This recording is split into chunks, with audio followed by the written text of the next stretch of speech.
الحمد لله نحمده ونستعينه ونستغفره ونؤمن به ونتوكل عليه ونعوذ بالله من شرور أنفسنا ومن سيئات أعمالنا من يهده الله فلا مضل له ومن يضلله فلا هادي له ونشهد أن لا إله إلا الله وحده لا شريك له ونشهد أن سيدنا ومولانا محمدا عبده ورسوله صلى الله عليه وسلم أما بعد فأعوذ بالله من الشيطان الرجيم بسم الله الرحمن الرحيم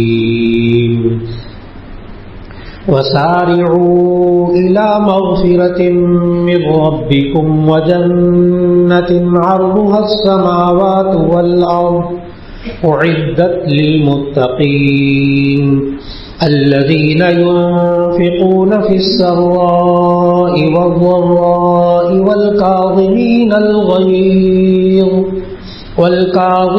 الغيظ والعافين عن الناس والله يحب المحسنين وقال تبارك وتعالى محمد رسول الله والذين معه أشداء على الكفار رحماء بينهم تراهم ركعا سجدا يبتغون فضلا من الله ورضوانا سيماهم في وجوههم من أثر السجود ذلك مثلهم في التوراة ومثلهم في الإنجيل كزرع أخرج شطأه فآزره فاستغلظ فاستوى على سوقه يعجب الزراع ليغيظ بهم الكفار صدق الله العظيم.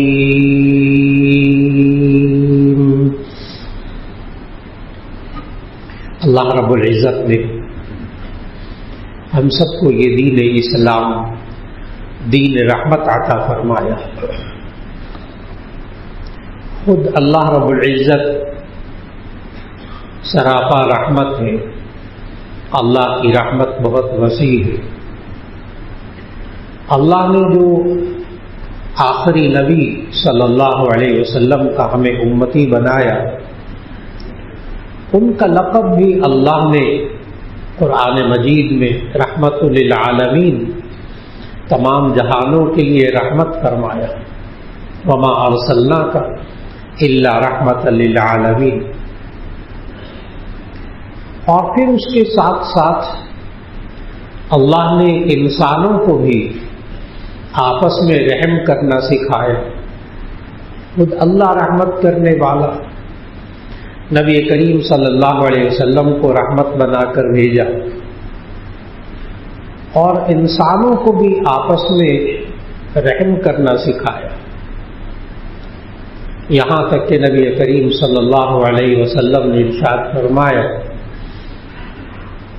الراحمون یرحمہم الرحمن، کہ جو رحم کرنے والے ہوتے ہیں ان پر رحمان بھی رحمت کرتا ہے. اور پھر اللہ نے ہمیں نبی کریم صلی اللہ علیہ وسلم کے ذریعے یہ سبق بھی سکھایا کہ ارحموا من فی الارض یرحمکم من فی السماء. تم زمین والوں پر رحم کرو، آسمان والا تم پر رحم کرے گا. تو انسانوں کو ایک دوسرے کے لیے رحم کرنا سکھایا، چاہے وہ انسان مومن ہو، مسلم ہو یا کافر ہو. نبی کریم صلی اللہ علیہ وسلم کفار کے لیے بھی رحمت ہے، غیر مسلموں کے لیے بھی رحمت ہے.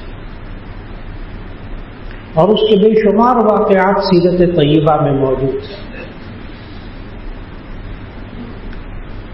ہمیں کفار کے ساتھ کیسے تعلقات رکھنے چاہیے، غیر مسلموں کے ساتھ، اس پر حضرت مولانا مفتی شفیع صاحب رحمۃ اللہ علیہ نے معارف القرآن کے اندر 4 چیزیں بتائی کہ آپ کافروں کے ساتھ کیسا سلوک رکھیں گے. کہ ہم کافروں کے ساتھ نمبر 1 معاشرت، رہنا سہنا کھانا پینا کسی غیر مسلم کے ساتھ رکھ سکتے بشرطے کہ وہ کھانا پینا حلال کا ہو. تو نمبر 1 معاشرت رکھ سکتے ہیں غیر مسلموں کے ساتھ. نمبر 2 معاملات، لین دین، تجارت، قرض کا لین دین کافروں کے ساتھ کر سکتے، اس کی اجازت ہے. تیسری چیز مواسات، غم خواری، دکھ درد میں کام آنا. غیر مسلم کے ساتھ، کافر کے ساتھ مواسات، غم خواری، دکھ درد میں کام آنا جائز. بیمار ہو جائے اس کی بیمار پرسی کیجیے، حادثہ ہو جائے اس کو آپ ہسپتال میں لے جائیے، اس کا اس سے مالی تعاون کیجیے. یہ ہمیں دین سکھاتا ہے کہ آپ غیر مسلموں کے ساتھ معاشرت بھی رکھ سکتے ہیں، معاملات بھی کر سکتے ہیں، اور پھر اس کے ساتھ ساتھ آپ مواسات، غمخواری، دکھ درد میں بھی کام آ سکتے ہیں. یہ کہیں نہیں کہا گیا مسلمان کو کہ جو غیر مسلم ہو اس کے ساتھ غیر انسانی سلوک کرو، یہ تو کہیں قرآن میں نہیں. اور چوتھی چیز ہے موالات، قلبی دوستی. اس سے اللہ نے منع کیا قرآن مجید میں. یا ایھا الذین آمنوا لا تتخذوا اليہود والنصارى اولیاء بعضهم اولیاء بعض. اے ایمان والو تم یہود و نصارہ کو دوست مت بناؤ. آپ بھی سوچتے ہوں گے کہ ابھی تو بتایا کہ کافروں کے ساتھ، غیر مسلموں کے ساتھ آپ معاشرت بھی رکھ سکتے، کھانا پینا رہنا سہنا. ظاہر ہے وہ دشمنی کی بنا پر تو نہیں ہوگا، وہ دوستی کی بنا پر ہوگا. آپ اس سے معاملات کرتے ہیں، لین دین کرتے ہیں، تجارت کرتے ہیں، وہ کوئی دشمنی کی بنا پر تو نہیں ہوگا، دوستی کی بنا پر ہوگا. آپ کے ذہن میں یہ بات بھی آئے گی کہ موالات، مواسات، غم خواری، دکھ درد میں کام آنا تو آخرکار دوستی ہوگی، تو تبھی آپ اس کے ساتھ غم خواری کریں گے. پھر یہ چوتھی چیز کیا ہے جس کے بارے میں اللہ نے منع فرمایا کہ لا تتخذوا اليہود والنصارى اولیاء بعضهم اولیاء بعض.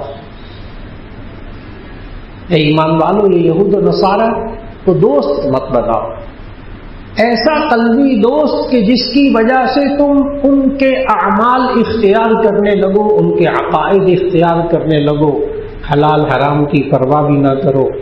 جو وہ حرام کھا رہے ہیں وہی تم بھی حرام کھانا شروع کر دو. جو ان کا کلچر، ان کی ثقافت ہو ناجائز، اسے تم بھی اختیار کرنا شروع کر دو. ایسی قلبی دوستی ہو تو پیچھے بڑھ جائے. یہ ہے یا ایھا الذین آمنوا لا تتخذوا اليہود والنصارى اولیاء. تم قلبی دوستی ایسی نہ بناؤ، دلی دوستی. بعضهم اولیاء بعض، یہ آپس میں ایک دوسرے کے دوست ہیں. یہ مسلمان کے کبھی دوست نہیں بنے گے. اور یہ بات اللہ نے تورات اور انجیل میں بھی مثال دے کر سمجھا دی تھی پہلے سے. سورہ فتح کی آخری آیت میں نے ابھی شروع میں تلاوت کی. محمد الرسول اللہ والذین معه اشداء علی الکفار رحماء بینہم. محمد صلی اللہ علیہ وسلم اللہ کے رسول ہیں. والذین معہ، اور جو ان کے ساتھ ہیں، ان کو ماننے والے ہیں. اشداء علی الکفار رحماء بینہم، یہ کافروں کے لیے بہت سخت ہے لیکن آپس میں رحم دل ہے. تراہم رکعا سجدا یبتغون فضلا من اللہ ورضوانا، آپ ان کو دیکھیں گے کہ یہ رکوع اور سجدے میں اللہ کی رضا تلاش کرتے ہیں، اللہ کس طرح راضی ہے.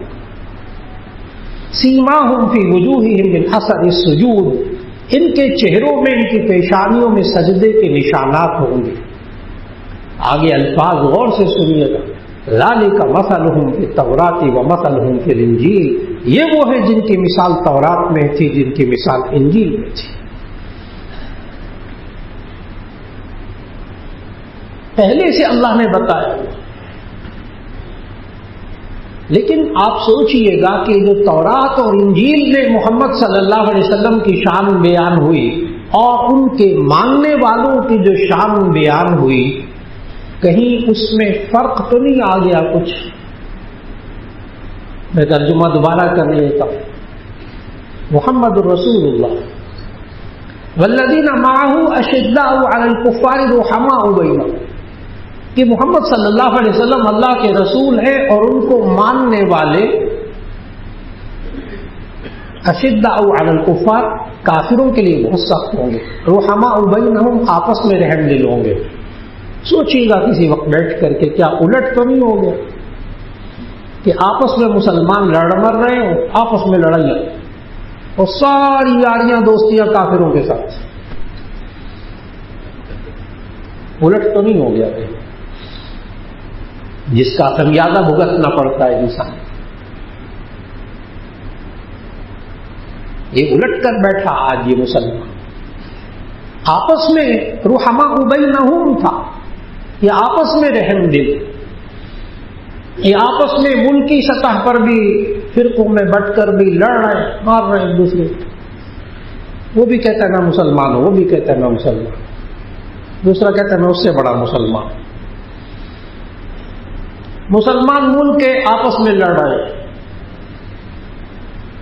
اور یہ کمزوری دیکھ کر کافر ہمیشہ شیر ہو جاتا ہے اور مسلمان کمزور ہو جاتا ہے. یہ بھی اللہ نے ہمیں قرآن مجید میں بتایا. یا ایھا الذین آمنوا اطیعوا اللہ ورسولہ ولا تنازعوا فتفشلوا وتذهب ريحكم. یا ایھا الذین آمنوا اطیعوا اللہ ورسولہ، تم اللہ اور اس کے رسول کی بات کو مان کر چلو. ولا تنازعوا، آپس میں نہ جھگڑا کرو، آپس میں لڑائیاں نہ کیا کرو. فتفشلوا، تم شل ہو جاؤ گے، مخلوج ہو جاؤ گے. وتذهب ريحكم، اور تم ثابت قدم نہیں رہو گے، تمہارے اندر مضبوطی نہیں رہے گی. لفظی ترجمہ ہے وتذهب ريحكم، تمہاری ہوا بھی اکھڑ جائے گی، تم زمین پر جم کر کھڑے بھی نہیں ہو سکتے. مسلمانوں کو کہا یا ایھا الذین آمنوا اطیعوا اللہ ورسولہ. اب وہی ایمان والے مسلمان نہ اللہ کی بات مان رہے نہ رسول کی بات کو مان رہے اور جھگڑ بھی رہے آپس میں، پوری آیت کی مخالفت. کھلے عام اللہ اور اس کے رسول صلی اللہ علیہ وسلم کی باتوں کا مذاق بھی اڑا رہے مسلمان. کھلے عام اللہ اور اس کے رسول کی نافرمانیاں کر رہے اپنے ملکوں کے اندر، اور ساتھ ساتھ فتفشلوا وتنازعوا، آپس میں وہ اللہ نے کہا لا تنازعوا، دیکھو آپس میں جھگڑنا نہیں، آپس میں جھگڑ رہے. اللہ نے کہا فتفشلوا وتذهب ريحكم، تم مخلوج ہو جاؤ گے، تم کمزور ہو جاؤ گے.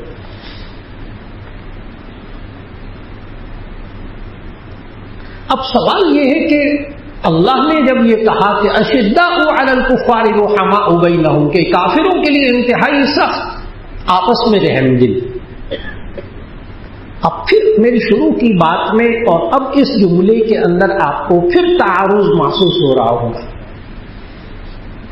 کہ آپ نے یہ کہا کہ جی ابھی تو آپ نے کہا کہ کافروں کے لیے معاشرت رہنا سہنا بھی ان کے ساتھ جائز، کھانا پینا جائز، معاملات ان کے ساتھ جائز، ان کے ساتھ مواسات غمخواری دکھ درد میں کافروں کے آنا جائز، قلبی دوستی نہیں رکھنی، موالات جائز نہیں. تو وہ جو تین چیزیں آپ نے پہلے بتائی ہیں وہ ظاہر ہے دوستی کی بنیاد پر ہوتی، دشمنی کی بنا پر تو نہیں ہوتی. تو پھر اس آیت کا کیا مطلب ہوگا اشداء علی الکفار رحماء بینہم؟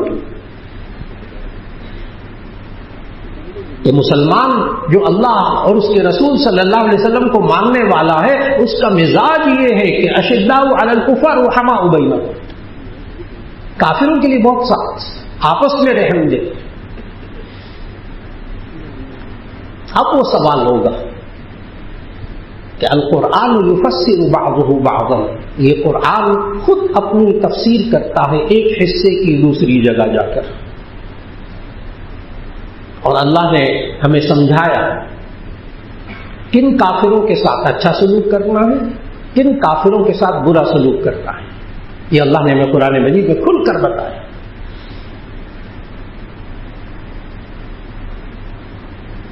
چنانچہ حضرت مولانا فضل الرحیم صاحب دامت برکاتہم اللہ عنہ صحت و سلامت رکھے، صحت و عافیت کے ساتھ، ان کے ساتھ غیر ملکی اسفار بہت سارے ہوئے. ہر سفر کے اندر یہ سوال ہوتا تھا کہ یہ مسلمان جو ہے یہ تو دہشت گرد ہوتے ہیں، یہ مسلمان جو ہے وہ کہتے کافروں کو جہاں پاؤ وہاں قتل کر دو. یہ سوالات ہوتے تھے کہ مسلمان جو ہے وہ تو یہ کہتا ہے کہ جہاں کافر کو پاؤ قتل کر دو. تو کوشش ہوتی تھی کہ اپنے ساتھ قرآن مجید بھی رکھتے تھے اور پھر اس کے ساتھ ساتھ اس ملک کے مطابق ترجمہ بھی ساتھ رکھتے تھے. یہی بات جاپان میں پیش آئی. ٹوکیو یونیورسٹی میں لیکچر تھا. جاپان میں جب جانا ہوا تو وہاں ٹوکیو یونیورسٹی کے ان اساتذہ نے اور بڑے بڑے بخشو یعنی بدھ مذہب کے جو رہنما انہوں نے یہ سوال کیا کہ آپ کیا یہ امن کی اور رحمت کی باتیں کرتے ہیں؟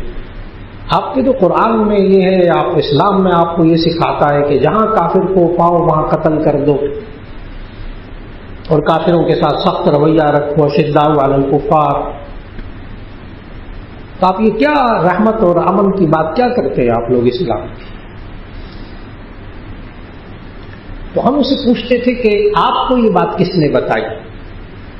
آپ کو یہ بات کس نے بتائی کہ یہ جو مسلمان ہوتا ہے اس کا مزاج یہ ہوتا ہے کافروں کے لیے بہت سخت ہوتا ہے، یہ کہتا ہے جہاں کوئی کافر پاؤ اس کو قتل کر دو. تو ہم نے کہا یہ بات آپ کو کس نے بتائی؟ صرف ایک جواب ہوتا تھا ان کا کہ میڈیا. ہمیں میڈیا نے یہ بات بتائی ہے کہ مسلمان ایسے ہوتے، مسلمان ایسے ہوتے، مسلمان کہتے ہیں کافروں کو جہاں پاؤ قتل کر دو. اب ان کے سامنے قرآن مجید کی وہ آیات رکھی اور ان کا ترجمہ رکھا ان کی اپنی زبان کے اندر، جاپانی کے اندر، اور ان کو بتایا کہ دیکھیں یہ والی وہ آیت ہے جو اللہ نے کہا قرآن مجید میں کہ وہ کافر جو غیر مسلم اخرجوکم من دیارکم، جو تمہارے وطنوں سے تمہیں نکالے، تمہارے دین کو نقصان پہنچائیں، تمہارے مال کو نقصان پہنچائیں، تمہارے بچوں کو نقصان پہنچائیں، فاقتلوہم حیث ثقفتموہم، پھر ان کو قتل کر دو جہاں تم پاؤ. اور آگے آیت کیا ہے فوراً وہ کھول کر دکھائی، اس کا ترجمہ دکھایا. اور وہ کافر وہ غیر مسلم جو تمہیں اپنے وطن سے نہ نکالے، تمہارے وطن پر قبضہ نہ کرے اور تمہارے دین کو نقصان نہ پہنچائے، تمہارے مال کو نقصان نہ پہنچائے، تمہارے بچوں کو بوڑھوں کو نقصان نہ پہنچائے. آگے قرآن مجید کی آیت پڑھنے لگا ہوں کہ ایسے کافروں کے ساتھ کیا کرنا ہے، ان تبروہم وتقسطوا الیہم، ان کے ساتھ اچھا سلوک کرنا، ان کے ساتھ انصاف کرنا.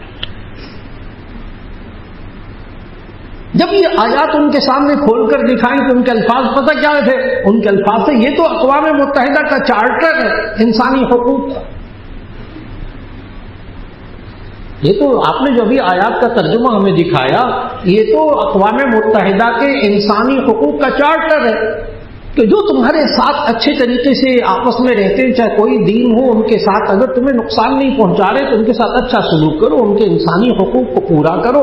لیکن جب تمہیں کوئی تمہارے وطن کو نقصان پہنچائے، تمہارے گھروں کو نقصان پہنچائے، تمہارے بچوں کو نقصان پہنچائے، تمہارے مال کو، تمہارے دین کو نقصان پہنچائے، تو پھر ایسی صورت میں تم اس کا رد عمل ظاہر کرو.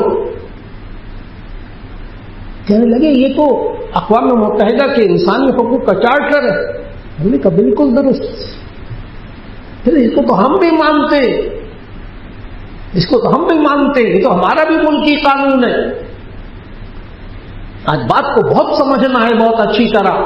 آج مسلمان بہت بہک چکا اس وجہ سے کہ اللہ اور اس کے رسول صلی اللہ علیہ وسلم کی بات کو ماننے پر تیار نہیں ہے، آپس میں ایک دوسرے پر رحم کرنے پر تیار نہیں ہے، آپس میں لڑنے مرنے پر تیار ہے، آپس میں اختلافات ہیں، لیکن دوستیاں ساری کافروں کے ساتھ ہیں.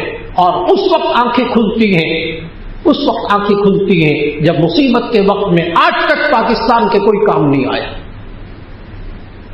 کوئی یہودی پاکستان کے کام نہیں آیا، کوئی عیسائی پاکستان کے کام نہیں آیا، کوئی ہندو پاکستان کے کام نہیں آیا، کبھی نہیں آیا. پاکستان پر اتنے حالات آئے، کبھی کوئی مدد کو نہیں آیا. اس وقت وہ آیت سمجھ میں آتی جو اللہ نے کہا. دیکھیں اللہ خالق ہے، یہ کوئی انسانی سوچ نہیں ہے جو میں بتا رہا ہوں، یہ اللہ خالق ہے. اللہ کہہ رہا ہے یا ایھا الذین آمنوا لا تتخذوا اليہود والنصارى اولیاء بعضهم اولیاء بعض. ایمان والو تم یہود و نصارہ کو دوست مت بناؤ. کیسا دوست؟ اس کی وضاحت میں نے عرض کر دی. ایسا دوست مت بناؤ کہ پھر ان کے کلچر کو بھی اپنانے لگو، ان کی ثقافت کو بھی اپنانے لگو، ان کے خیالات کو بھی اپنانے لگو، اور ان کے مالیاتی نظام کو بھی اپنانے لگو، اور سود کو اپنے اندر ایسا گھچ بس کر لو کہ اس کے بعد تو اس کے بغیر گزارا ہی نہیں ہوتا. اور پھر اس کے بعد انہی کو، ان یہود و نصارہ ہی کو خوش کرنے کی فکر کرنا چاہے اللہ ناراض ہو جائے. جب مسلمان کا یہ والا مزاج ہو گیا تو اسی صورت میں یہی مسلمان کمزور ہو گیا. نبی کریم صلی اللہ علیہ وسلم نے ان حالات کی نشاندہی بہت پہلے فرما دی تھی. نبی کریم صلی اللہ علیہ وسلم نے ارشاد فرمایا ایک دفعہ، ایک وقت ایسا آئے گا کہ مسلمانوں کے خلاف یہ کہا جائے گا کہ آؤ ان کو کھا جاؤ. حدیث کے الفاظ کا ترجمہ کہ ایک وقت ایسا آئے گا مسلمانوں پر کہ کہا جائے گا آؤ ان کو کھا جاؤ. اور آگے مثال دی نبی صلی اللہ علیہ وسلم نے اس حدیث میں، کما تداعى الآخلة إلى قصعتها، جیسے کہ کھانا کھلانے والی ایک پیالے کی طرف دعوت دیتی ہے، کھانے والے پیالے کی طرف آؤ کھا جاؤ. صحابہ نے اس وقت سوال کیا جو آپ کے ذہن میں فوراً آ گئے. اسی حدیث میں صحابہ نے عرض کیا کیا ہم یا رسول اللہ صلی اللہ علیہ وسلم ہم اس وقت اتنے کم تعداد میں ہوں گے کہ اتنے تھوڑے سے مسلمان ہوں گے کہ کہا جائے گا آؤ کھا جاؤ ان کو؟ اس پر نبی صلی اللہ علیہ وسلم نے فرمایا نہیں، اس وقت تو مسلمانوں کی تعداد کہیں زیادہ ہوگی. آگے حدیث کے الفاظ اسی حدیث کے وَلَكِنَّكُمْ غُصَاءٌ كَغُصَاءِ السَّيْلِ، لیکن تم سمندر کے جھاگ کی طرح، پھوک کی طرح ہوگے. جیسے سیلاب ہوتا ہے، سیلاب کے اوپر جھاگ سا ہوتا ہے پانی کے اوپر، تم وہ جھاگ کی طرح ہوگے، کمزور، جس کے اندر کوئی جان نہیں ہوتی. تمہاری تعداد بہت زیادہ ہوگی. کس وقت نبی صلی اللہ علیہ وسلم فرما گئے تمہاری تعداد بہت زیادہ ہوگی. وَلَكِنَّكُمْ غُصَاءٌ كَغُصَاءِ السَّيْلِ، لیکن سمندر کے جھاگ کے برابر ہوگے، سیلاب کے جھاگ کے برابر ہوگے، بس ہمارے اندر کوئی جان نہیں ہوگی. صحابہ نے بھی پھر پوچھ لیا یا رسول اللہ صلی اللہ علیہ وسلم ایسا کیسے ہوگا؟ اتنی بڑی تعداد مسلمانوں کی ہوگی، پھر کہا جائے گا ان کو کھا جاؤ. نبی کریم صلی اللہ علیہ وسلم نے فرمایا حدیث کے الفاظ للوہن واؤہا نون، وہن کا معنی ہے کمزوری. اس سے اللہ نے قرآن میں منع کیا ہے، قرآن میں منع کیا ہے اللہ نے وہن سے، کمزوری۔ آگے صحابہ نے پھر پوچھا یا رسول اللہ صلی اللہ علیہ وسلم یہ کمزوری کیا؟ صحابہ کو بھی وہن کا ترجمہ آتا تھا کہ وہن کا مطلب کمزوری ہوتا ہے۔ صحابہ نے پوچھا یا رسول اللہ کمزوری کیا؟ بل وہن۔ نبی صلی اللہ علیہ وسلم نے کیا خوبصورت الفاظ اس کو فرما دیے تھے، فرمایا حب الدنیا و کراہیت الموت۔ اتنی بڑی تعداد مسلمانوں کی ہوگی لیکن اتنے کمزور ہو جائیں گے کہ لوگوں کو کہا جائے گا آؤ کھا جاؤ ان کو۔ کیوں؟ کون سی کمزوری؟ فرمایا حب الدنیا و کراہیت الموت۔ یہ مسلمان دنیا کی محبت میں پڑ جائے گا، دنیا کی محبت اس سے دل کے اندر آ جائے گی، یہ حلال حرام کی پرواہ نہیں کرے گا۔ وکراہیت الموت، اور یہ موت سے ڈرتا ہوگا، یہ موت سے ڈرتا ہوگا، اور اس کے ذہن میں یہ بات ہوگی کہ بس میرے پاس پیسے ہوں، میرے پاس ڈالر ہوں، میرے پاس یہ چیزیں ہوں تو ایسی صورت کے اندر میں کامیاب ہوں۔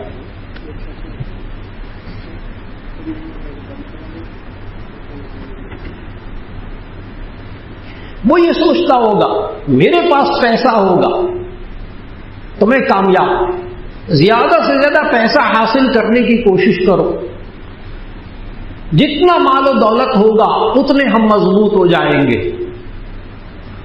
یہ غلط نہیں ہے، مال و دولت ہو انسان کے پاس، اس سے اللہ نے منع نہیں کیا، لیکن اللہ نے صرف اتنا کہا ہے حلال حرام کی پرواہ کر کے اللہ اور اس کے رسول کی بات کو مان کر پیسہ جمع کر لو، کوئی بری بات نہیں ہے، کما لو، ایک فیکٹری میں سے 2 لگا لو، 2 سے 4 لگا لو، 10 لگا لو، اپنے آپ کو مضبوط کرو، اپنی معیشت کو مضبوط کرو۔ نبی صلی اللہ علیہ وسلم نے معیشت کو مضبوط کیا مدینہ کی اسلامی ریاست میں۔ جب مدینہ کی اسلامی ریاست قائم ہوئی تو نبی صلی اللہ علیہ وسلم نے سب سے پہلے، دیکھیے گا، مالی طور پر مضبوط کرنا اپنے آپ کو یہ بہت ضروری ہے، لیکن اللہ اور اس کے رسول صلی اللہ علیہ وسلم کے حکم کے مطابق غلطی کہاں ہوئی کہ یہ مسلمان یہ نہیں سوچتا رہا کہ کس طرح دوسرے کا مال کھانا ہے، حلال ہے، حرام ہے، رشوت کا ہے، غبن کا ہے، کسی پر ظلم کر کے، کسی کے خون کو چوس کر، بلیک مارکیٹنگ کر کے، کھلا کر کے، ذخیرہ اندوزی کر کے، سود کے ذریعے آسے مال میرے پاس میں مضبوط ہو جاؤں گا۔ یہ غلطی ہوئی، یہ غلطی ہوئی، ورنہ معیشت کو مضبوط کرنا۔ نبی صلی اللہ علیہ وسلم نے مدینہ میں اسلامی ریاست قائم کرنے کے بعد سب سے پہلے مکے کے تاجروں کا جو قافلے جاتے تھے، 2 راستے تھے، ایک آنے کا ایک جانے کا، سب سے پہلے ان دونوں راستوں پر اپنی حکومت قائم کی، اپنی رٹ قائم کی، ان راستوں کو روکا۔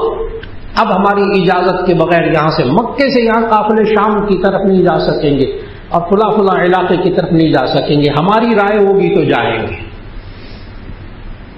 وہی قافلے تھے ابو سفیان وغیرہ کے اور فلاں کے جب انہوں نے اسلام نہیں قبول کیا تھا۔ نبی صلی اللہ علیہ وسلم نے مدینے کی معاشی حالت کو بہتر کیا، معیشت کو بہتر کیا، لیکن اس کے ساتھ ساتھ نبی کریم صلی اللہ علیہ وسلم نے، جو کہ رحمت للعالمین ہیں، انہوں نے غیر مسلموں کے ساتھ بھی اچھا سلوک کیا۔ اپنے معاف عفو و درگزر نبی صلی اللہ علیہ وسلم کو مکی زندگی میں تو سکھایا ہی گیا تھا، جو مرضی کرتے رہے کافر غیر مسلم مشرک، آپ نے ہاتھ نہیں اٹھانا۔ مکی زندگی میں یہی سبق تھا، آپ معاف کرتے رہے، صبر کرتے رہے، مکی زندگی کے اندر یہی تھا۔ جب مدینے کی اسلامی ریاست قائم ہو گئی، پھر اس کے بعد نبی صلی اللہ علیہ وسلم نے جو غیر مسلم طاقتیں مسلمانوں کے خلاف نہیں تھی، نبی صلی اللہ علیہ وسلم نے ان سے معاہدات بھی کیے، نبی صلی اللہ علیہ وسلم نے ان کے ساتھ اچھا سلوک بھی کیا۔ ان کے وفد بھی آتے تھے، کافروں کے وفد آتے تھے، عیسائیوں کے وفد آتے تھے، یہود و نصارہ کے قبیلے آتے تھے، کبھی نبی صلی اللہ علیہ وسلم نے ان کو نقصان نہیں پہنچایا، اس وجہ سے کہ یہ مدینے میں آئے۔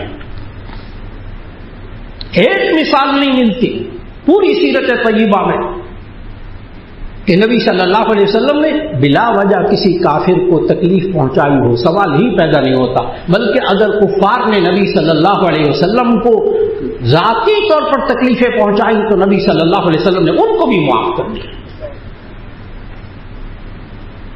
کیا طائف کے میدان میں خود نبی صلی اللہ علیہ وسلم کی ذات اقدس پر اتنے پتھر برسائے گئے کہ جوتے مبارک لہو لہان ہو گئے۔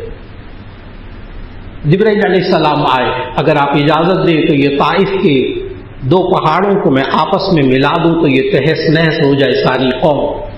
نبی صلی اللہ علیہ وسلم کے الفاظ پڑھنے والے سیرت کی کتابوں میں، احادیث میں، کہ نہیں اگر یہ ایمان نہیں لائے تو ممکن ہے ان کی آگے نسلیں ایمان لے آئیں، ہدایت پا جائیں، ان میں بدلہ نہیں لینا چاہتا، ان کو معاف کر دیا۔ رحمت للعالمین صلی اللہ علیہ وسلم معاف کر دیا۔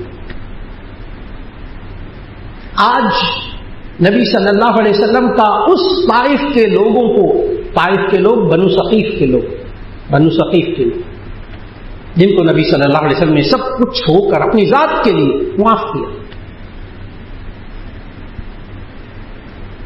وہی بنو ثقیف کو جو نبی صلی اللہ علیہ وسلم نے اس وقت اپنی ذات کے لیے معاف کیا، آج ہم اس معاف عفو و درگزر کی وجہ سے آج ہم مسلمان یہاں زندہ ہیں اور ہم اسلام کی حالت میں ہیں، اور اس کی وجہ اسی بنو ثقیف جس کو نبی صلی اللہ علیہ وسلم نے طائف کے میدان میں معاف کیا تھا، اپنی ذات کی خاطر معاف کیا تھا، انہی میں سے تیسری نسل میں محمد ابن قاسم ہے۔ محمد ابن قاسم کا تعلق بنو ثقیف سے، جس بر صغیر کے اندر اسلام کے پھیلانے کا ذریعہ بنے، جہاد کے ذریعے تو ذریعہ بنے، ان ہندوؤں کی عقل کو ٹھکانے لگانے والے محمد ابن قاسم، وہی بنو ثقیف، وہیں سے تیسری نسل میں سے بندہ اٹھتا ہے اور آ کر اس بر صغیر میں اسلام کو پھیلانے کا ذریعہ بنتا ہے۔ میں نے کہا نبی صلی اللہ علیہ وسلم کی پوری سیرت طیبہ پڑھی، خوب عفو و درگزر، مدینہ میں بھی عفو و درگزر، مکہ میں بھی عفو و درگزر، لیکن اگر مسلمانوں کے مالوں کو، مسلمانوں کی جانوں کو کسی نے تکلیف پہنچائی ہے نا، اپنی ذات نہیں، مسلمانوں کو مدینے کی اسلامی ریاست میں کسی نے مداخلت کر کے وہاں کے رہنے والوں کو نقصان پہنچایا، پھر نبی صلی اللہ علیہ وسلم نے ان کا حشر کیا کیا، ساتھ ساتھ ذہن میں رکھیے گا رحمت للعالمین صلی اللہ علیہ وسلم، تمام غزوات ان کا مطالعہ کیجیے، کہیں نبی صلی اللہ علیہ وسلم نے ظلم نہیں ہونے دیا، کسی جنگ میں، کسی غزوے میں ہدایات تھی صحابہ کو کہ تم نے کسی عورت کو قتل نہیں کرنا، تم نے کسی بوڑھے کو قتل نہیں کرنا، احادیث صحابہ کی احادیث ہدایات جاری ہوتی تھی، دیکھو تم نے جنگ کے دوران، غزوے کے دوران کسی بوڑھے کو قتل نہیں کرنا، کسی بچے کو قتل نہیں کرنا، کوئی غیر مسلم اپنی عبادت گاہ میں مصروف ہو تو اس کو قتل نہیں کرنا، تم نے جہاد کرنا ہے، قتال کرنا ہے اس کے ساتھ جو تمہارے ساتھ لڑنے کے لیے میدان جنگ میں آئے گا، اس کو نہیں چھوڑنا، سبق دیے نبی صلی اللہ علیہ وسلم۔ یہاں تک کہ ایک واقعہ پیش آتا جو صحاح ستہ کی تمام کتابوں میں موجود، بخاری شریف میں موجود، سوچئے گا اگر اسلامی ریاست کے باہر سے آ کر کوئی مسلمانوں کے مالوں کو، ان کی جانوں کو، ریاست کو نقصان پہنچائے تو اس کے ساتھ نبی صلی اللہ علیہ وسلم نے کیا کیا، جو کہ رحمت للعالمین ہے، بار بار میں کہتا رہوں گا، رحمت للعالمین صلی اللہ علیہ وسلم، اسلام دین رحمت، نبی صلی اللہ علیہ وسلم رحمت، اللہ رحمت، اللہ کی رحمت بہت وسیع، اللہ نے رحمت ہی سکھائی ہے، رحم کرنا ہی سکھایا ہے، لیکن ہوا کیا، مختصر بتانے لگا، صحاح ستہ کی روایت، بخاری شریف کی حدیث سنانے لگا کہ مدینہ طیبہ کے باہر ایک قبیلہ تھا عرینہ، اور ایک عوقل قبیلہ تھا، ان دونوں کے بندے 8 بندے ان بیمار تھے، ان کے بد پیٹ پھولے ہوئے تھے، جسم پر پھوڑے تھے، بیمار تھے، مرض الجوا لاحق تھا ان کو،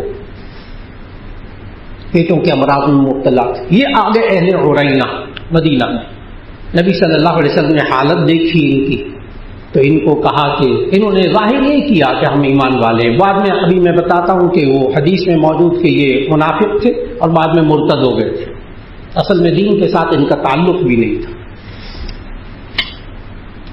تو یہ جب مدینے میں آئے، ان کی بیماری کی کیفیت کو نبی صلی اللہ علیہ وسلم نے دیکھا تو نبی صلی اللہ علیہ وسلم نے کہا کہ یہ مدینے کے ارد گرد صدقے کی اونٹنیاں چل رہی ہیں، صدقے کی اونٹنیاں، تو ان اشربوا من البانھا و ابوالھا، بخاری شریف کی حدیث کے الفاظ، اشربوا من البانھا و ابوالھا، تم ان کے دودھ پیو اور ان کے پیشاب بدن پہ استعمال کرو۔ انہوں نے ایسا کیا، تندرست ہو گئے، اہل عرینہ تندرست ہو گئے۔ جب تندرست ہو گئے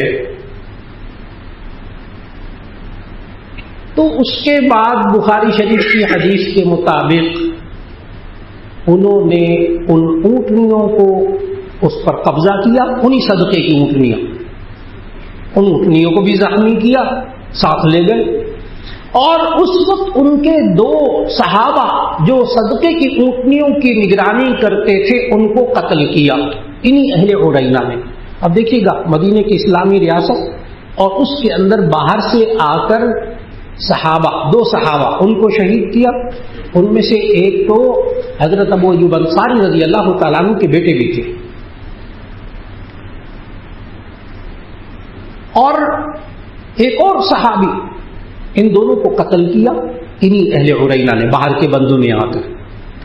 ظاہر ہے کافر، بعد ظاہر کیا، بعد میں مرتد ہو گئے تھے، اور ان دو صحابہ کی آنکھوں میں گرم کر کے سلاخیں پھیری اور چلے گئے، اونٹنیوں کو لے گئے۔ دیکھیے انہی اونٹنیوں کے دودھ کو پی کر اللہ نے شفا دی، ہاں صحت مند ہوئے، جس تھالی میں کھایا اسی میں چھید کیا۔ ان صحابہ کو اس طرح کر کے اور اونٹنیوں کو ہانک کر لے گئے۔ نبی صلی اللہ علیہ وسلم نے پیچھے صحابہ بھیجے، بخاری شریف کی حدیث، نبی صلی اللہ علیہ وسلم پیچھے صحابہ کی جماعت بھیجی کہ جاؤ ان کو پکڑ کر لے کر آؤ، اہل عرینہ کو، 8 بندے تھے وہ، ان کو پکڑ کر لے کر آؤ۔ چنانچہ وہ اونٹنیاں بھی واپس لائے اور ان 8 بندوں کو بھی لے کر آئے۔ اس کے بعد بخاری شریف کی حدیث، جامع ترمذی کی حدیث کے الفاظ سنانے لگا ہوں کہ نبی صلی اللہ علیہ وسلم نے قرآن مجید کی سورہ مائدہ کی آیت کے مطابق، آیت محاربہ جو ڈاکو کی سزا ہے، ڈاکو کی سزا، آیت پڑھنے لگا تاکہ پتہ چلے اسلامی ریاست کے اندر باہر سے آ کر کوئی کچھ کرے تو اس کے ساتھ نبی صلی اللہ علیہ وسلم نے کیا کیا۔ آیت یہ ہے، انما جزاء الذین یحاربون اللہ ورسولہ ویسعون فی الارض فسادا ان یقتلوا او یصلبوا او تقطع ایدیہم وارجلہم من خلاف او ینفوا من الارض۔ ترجمہ کرنے لگا،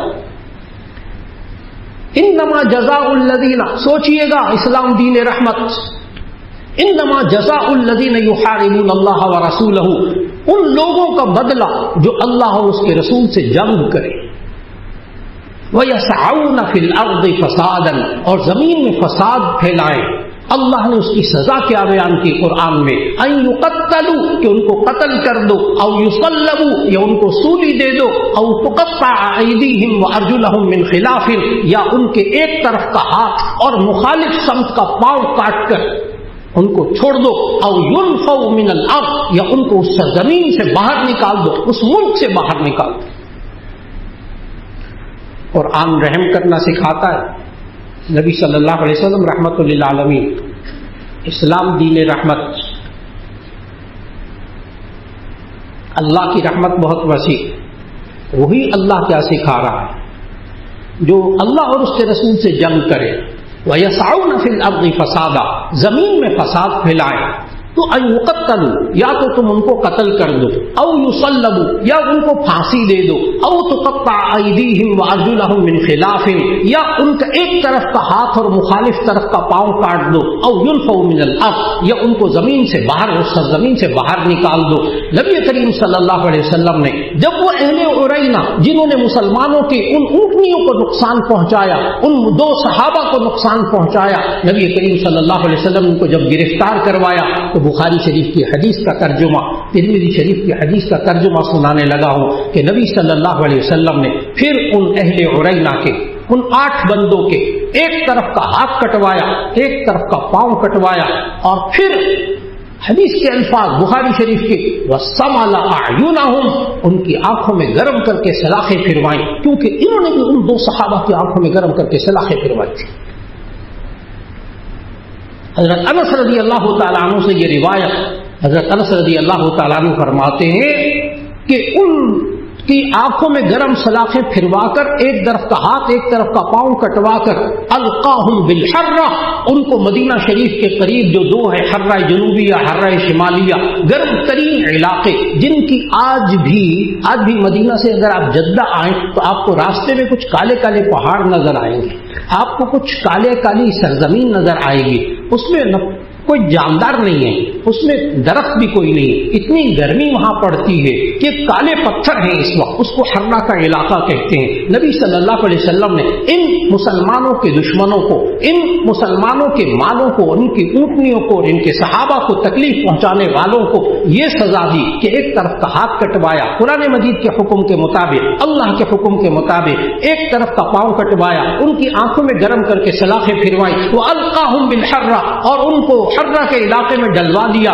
آگے بخاری شریف ترمذی شریف کے الفاظ کا ترجمہ یہ ہے، حضرت انس فرماتے ہیں میں ان کو دیکھا کرتا تھا اہل عرینہ کو یکد الارض بفیہ حتی ماتوا، کہ وہ پیاس کی وجہ سے زمین چاٹتے تھے یہاں تک کہ وہ مر گئے۔ یہ سب کچھ کیا رحمت للعالمین صلی اللہ علیہ وسلم نے۔ کافروں کے لیے جو آپ کے مال کو تکلیف نہیں پہنچاتے، آپ کی جان کو تکلیف نہیں پہنچاتے، آپ کے دین کو نقصان نہیں پہنچاتے، آپ کو مالی جانی نقصان نہیں پہنچاتے، ان کے ساتھ معاشرت بھی آپ رکھ سکتے ہیں، ان کے ساتھ معاملات بھی کر سکتے ہیں، ان کے ساتھ مواسات، غم خاری، دکھ درد میں بھی ان کافروں کے کام آئیں گے، لیکن قلبی دوستی اختیار نہیں کریں گے، ایسی قلبی دوستی جس سے ایمان اور اعمال خراب ہونے لگ جائیں۔ لیکن اگر وہ کافر اسلامی ریاست کے اندر آ کر مسلمانوں کی جانوں کو نقصان پہنچائے تو مسلمانوں کے مالوں کو نقصان پہنچائے۔ اب دیکھیے گا کہ اسلامی ریاست کے مدینہ طیبہ کی اس اسلامی ریاست کے سربراہ نے جو کہ رحمت للعالمین ہیں، انہوں نے باہر سے حملہ کرنے والوں کے ساتھ سلوک کیا کیا۔ اس واقعے کے بعد مدینہ منورہ کی اسلامی ریاست میں کسی کو جرأت نہیں ہوئی کہ آ کے مسلمانوں کی اونٹنیوں کو بھی تکلیف پہنچائے۔ پھر کسی کو زحمت نہیں ہوئی، کسی کو ایسا خیال بھی نہیں آیا کہ مدینے میں گھس کر اسلام کو اور مسلمانوں کو نقصان پہنچائے۔ پھر نہیں ہو سکا۔ کب؟ جب اسلامی ریاست مضبوط ہو جاتی ہے، جب اسلامی ریاست اللہ اور اس کے رسول صلی اللہ علیہ وسلم کے حکم کے مطابق چلتی ہے۔ یہی وجہ ہے کہ اللہ رب العزت ہم سب کو ایمانی قوت عطا فرمائے، ہمارے افواج پاکستان کو ایمانی قوت عطا فرمائے۔ ذہن میں رکھیے گا کہ ہمارے افواج پاکستان کا جو موٹو ہے، جو اس کا نشان ہے، اس کے اوپر 3 لفظ لکھے ہوئے ہیں: ایمان، تقوی، جہاد فی سبیل اللہ۔ یہ 3 لفظ لکھے ہوئے ہیں: ایمان، تقوی، جہاد فی سبیل اللہ۔ یہی وہ چیزیں ہیں جو مسلمان کو اور ایک اسلامی ریاست میں رہنے والوں کو اپنے سر بلند کر کے اللہ توفیق دے گا زندگی گزارنے کی۔ ایک بار پھر دعا فرمائیے گا، بہت دعا فرمائیے گا، اللہ رب العزت اس اسلامی ریاست کو مضبوط بنائے، اس میں ایمانی قوت عطا فرمائے، افواج پاکستان کے ساتھ اللہ اپنی مدد شامل حال فرما دے، اور پوری امت آپس میں لڑنا مرنا بند کر دے، اور کافروں کے لیے جو ان کو نقصان پہنچانے والے ہوں ان کے لیے سخت ہو جائے ایک دفعہ۔ تو ایسی صورت میں اللہ نے کہا وَلَا تَهِنُوا وَلَا تَحْزَنُوا وَأَنْتُمُ الْأَعْلَوْنَ إِن كُنتُم مُؤْمِنِينَ۔ دیکھو تم کمزوری مت دکھانا، تم غم مت کرنا، پھر ایسا ہوگا کہ تم ہی بلند ہوگے اگر تم ایمان والے ہو۔ اللہ ایمان کے، اللہ کے کلمے کو اللہ بلند رکھنے کی توفیق عطا فرمائے۔ دعا فرما لیجیے گا۔ الحمدللہ رب العالمین، اللہم صلی علی سیدنا ومولانا محمد وعلى آل سيدنا ومولانا محمد وبارك وسلم. ربنا آتنا في الدنيا حسنة وفي الآخرة حسنة وقنا عذاب النار. ربنا لا تحملنا ما لا طاقة لنا به واعف عنا واغفر لنا وارحمنا أنت مولانا فانصرنا على القوم الكافرين فانصرنا على القوم الكافرين. یا اللہ اس وقت ملک پہ حالات ہیں، یا اللہ تو غیبی مدد فرما دے، اور یا اللہ ہم سب کو ایمانی قوت عطا فرما دے، اور یا اللہ سنی سنائی باتوں کو ذہن میں جگہ دینے کی توفیق مت دے. اور یا اللہ جتنے مسلمان ہیں ان کو یہ میڈیا اور سوشل میڈیا جس میں طرح طرح کی افواہیں آتی ہیں، یا اللہ ان کے دیکھنے سے بچنے کی توفیق عطا فرما، کیونکہ یہ ایمان کو کمزور کرنے والی باتیں، یہ ہمت کو کمزور کرنے والی باتیں، یا اللہ جو مستند ذرائع ہیں صرف انہی سے خبریں حاصل کرنے کی توفیق عطا فرما. اور یا اللہ اس ملک پاکستان کے اندر یا اللہ اندرونی اور بیرونی سازشوں سے اس کی حفاظت فرما لے. یا اللہ دشمن ملک جو آج اس وقت پاکستان کو نقصان پہنچانا چاہ رہا ہے اور نقصان پہنچایا، یا اللہ ہماری افواج پاکستان کو ایمانی قوت عطا فرما، ان کو ہمت عطا فرما، اور یا اللہ پوری امت مسلمہ کو متفق اور متحد ہونے کی توفیق عطا فرما. اور اس ملک پاکستان کو جو کلمہ طیبہ کے نام پہ بنا اسلامی جمہوریہ پاکستان، یا اللہ اسلامی نظام کی برکتیں یہاں عطا فرما. یا اللہ یہ واحد اسلامی ایٹمی طاقت ہے، یا اللہ تو خود اس کی حفاظت فرما لے، اور یا اللہ پوری امت مسلمہ کی حفاظت فرما لے. اور یا اللہ ہم سب کی جان مال عزت و آبرو کی حفاظت فرما، اس ملک کی حفاظت فرما. یا اللہ ہمیں اپنے قول اور فعل سے کوئی ایسا کام نہ کرنے دے کہ جس کی وجہ سے اس ملک کو نقصان پہنچے. یا اللہ ہمیں اس ملک کو مضبوط کرنے کی توفیق عطا فرما، اور یا اللہ سب کی مدد فرما. یا اللہ دشمن کا خاتمہ فرما، یا اللہ اس کی چالوں کو اسی پر الٹ دے. اور یا اللہ ایک ایک مسلمان مرد اور عورت یا اللہ اس کی جان کی حفاظت فرما. اس ملک پاکستان کی ایک ایک انچ کی ہم سب کو حفاظت کرنے کی توفیق عطا فرما. وصلی اللہ تعالی علی خیر خلقہ محمد وآلہ واصحابہ اجمعین برحمتک یا ارحم الراحمین.